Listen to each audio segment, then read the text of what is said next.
उचाइमा रहेका सपना छुने कोसिस आज पनि चल्दैछ। एक दिन त्यो सपना पुरा गर्नु छ, आशा भारी छ। त्यो सपना मेरो लागि मात्र नभई मेरो अभिभावक, मेरो मम्मी र दादाको पनि हो।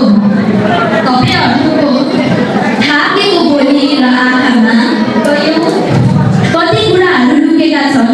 आफ्नो चाहनालाई भुलेर हाम्रो सपनालाई महत्त्व दिनुभएको छ। कति त्याग अनि कति मन पीडा, कति नबोलेका पीडा हामीलाई खुसी दिन तपाईले मनमै लुकाउनु भएको छ। म तपाईहरुको मुस्कानको कारण बन्न चाहन्छु। अँध्यारोमा उज्यालो ज्योति, थकाइमा सहजता दिने साथी, पीडामा आरामको कारण। तर बाटो सहज छैन, अँध्यारो छ, निर्दय छ। असफलताको डरले मेरो कदम रोक्न खोज्छ। तर तपाईहरुको विश्वास मेरो हरेक डरभन्दा ठुलो छ। म तपाईहरुको पीडा र आँसु मेरो हरेक जोरभन्दा वेदनायुक्त छ।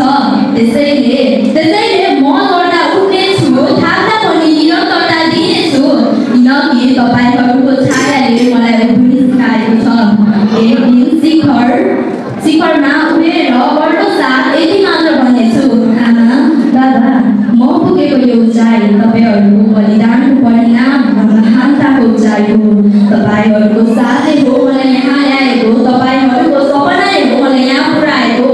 मेरो सपना पैसाले मेलिनु होइन, मेरो साँचो सपना त तपाईहरुको आँखामा खुसीको आँसु देख्नु हो। मेरो साँचो सपना त तपाईहरुको आँखामा आँसु देख्नु हो। र जब त्यो दिन आउँछ, जब